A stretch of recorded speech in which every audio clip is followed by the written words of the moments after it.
జగన్మోహన్ రెడ్డి గారు అధికారాన్ని కోల్పోయి 1.5 year అవుతూ ఉంది.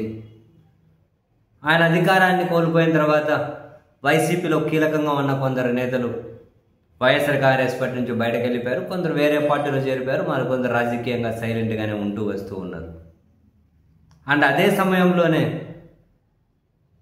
ఆంధ్రప్రదేశ్ ప్రభుత్వం ఒక సగం పీరియడ్ పూర్తి చేసుకుంటే ఒక 2.5 ఏళ్ళు కనుక దాటితే మళ్ళీ కొన్ని కీలకమైనటువంటి రీఎంట్రీలు వైఎస్ఆర్ కాంగ్రెస్ పార్టీలో ఉండబోతున్నాయని ప్రభుత్వంలో ఉండే ఇప్పుడు కీలకంగా ఉన్న కొందరు ప్రజాప్రతినిధులు కూడా వైఎస్ఆర్ కాంగ్రెస్ పార్టీలో ఒక కర్చీఫ్ వేసి ఉంచుకుంటున్నారు అని, వాళ్ళు వైసీపీ వైపు వెళ్తారు అని ఒక చర్చ అయితే ఎప్పటి నుంచో జరుగుతూ ఉంది.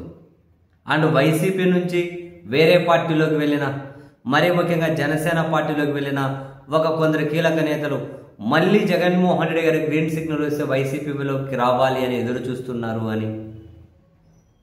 సో ఒక సగం పీరియడ్ అయిపోతే నెక్స్ట్ ఇంకో 1 year అయితే వీళ్ళు మరింతగా వైసీపీలోకి వచ్చే ప్రయత్నాలు బలంగా చేస్తారని, ఇప్పుడు కూటమి పార్టీలో కీలకంగా ఉన్న నేతలు కూడా రాబోతున్నారు అనే వార్తలు జోరుగానే సాగుతూ ఉన్నాయి.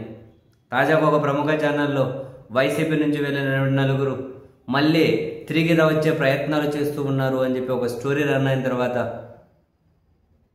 మళ్ళీ వైసీపీ వైపు ఎవరెవరు రాబోతున్నారు అన్న చర్చలు ప్రత్యక్షంగా పరోక్షంగా జరగడానికి అటువంటి వార్తలు కారణమవుతూ ఉన్నాయి.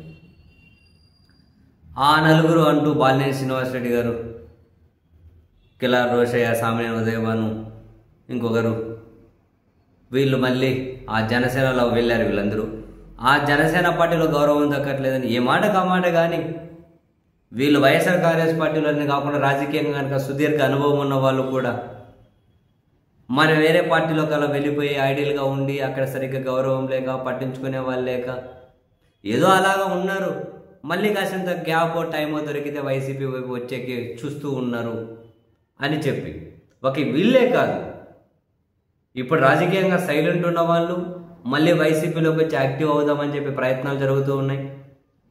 ఎన్నికలు దగ్గరకు వచ్చే కొద్దీ కనీసం ఈ ప్రభుత్వం సగం పీరియడ్ పూర్తి చేసుకుంటే ప్రభుత్వంలో కీలకంగా ఉన్న వాళ్ళు కూడా వైసీపీ వైపు వెళ్ళొచ్చు అన్నది ఒక అంచనా అయితే ఉంది.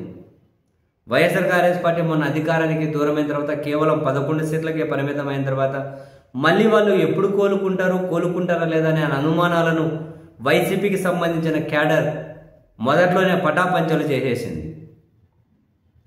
అండ్ వైసీపీ బలం చెక్కు చెదరలేదు, ఖచ్చితంగా మళ్ళీ అధికారంలోకి వస్తుంది అనే సంకేతాలు వెలువడగానే చాలామంది నాయకులు వైసీపీలో యాక్టివ్గా పనిచేస్తూ ఉన్నారు. అంటే ఇప్పుడు సైలెంట్ ఉన్న వాళ్ళు, వైసీపీ నుంచి బయటకు వెళ్ళిన వాళ్ళు, ఇంకా అధికార పార్టీలో ఉన్న వాళ్ళు కూడా మళ్ళీ వైసీపీ వైపు తల పైకెత్తి మళ్ళీ ఆ పార్టీలోకి వచ్చే విధంగా వైసీపీ వైపు చూడడానికి కారణమవుతూ ఉన్నాయి. మరి ఏ మాట కామాట జంపు చలానీలు ఉంటారు. అండ్ ఇప్పుడు కూటమి పార్టీలకు సంబంధించిన నాయకులు, కూటమి పార్టీలో ఉన్నవాళ్ళు కూడా మరికొంత సమయం తీసుకొను, లేకుంటే జగన్మోహన్ రెడ్డి గారు పాదయాత్ర ప్రారంభించిన తర్వాతను మళ్ళీ వైసీపీలోకి అయితే ఖచ్చితంగా రాబోతున్నారు. ఎంతమంది వస్తారు, ఎవరెవరు వస్తారు, రాజకీయ పరిణామాలు ఇంకో సంవత్సరం తర్వాత ఏ విధంగా మారబోతున్నాయి. ఎందుకంటే అప్పుడు 2.5 years పూర్తి అయిపోతే సగం పీరియడ్ పైన అప్పుడు రాజకీయ పరిణామాలు చాలా రకాలుగా మారిపోతున్నాయన్న అంచనాలు అయితే ఉన్నాయి. చూద్దాం.